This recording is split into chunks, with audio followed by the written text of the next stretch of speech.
একটা সুন্দর একটা জিনিস ধরে মাছ ধরার জন্য তা আমি প্রথম দেখছি, যেহেতু এর আগে আমি কখনো দেখিনি বা এখানে আসা হয় নাই। এখানে একটা লাইন কেটে দিছে, ধার কেটে দিছে, দুইটা কাজ হবে এখানে।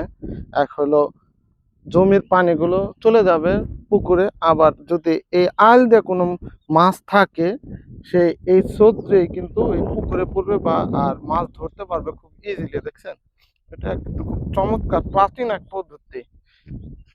সেচের কোনো ব্যবস্থা নাই যেহেতু খুব কষ্টসাধ্য, এর জন্য এই পদ্ধতি অবলম্বন করে গ্রামের কৃষকরা।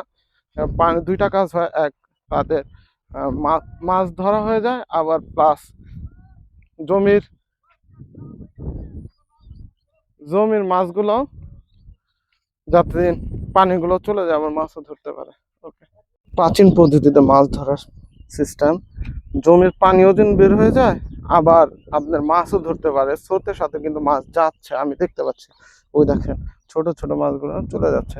এটা খুব একটা ভালো পদ্ধতি আমার আমার দেখা, কারণ খুব সহজ একটা পদ্ধতি মাছ ধরার।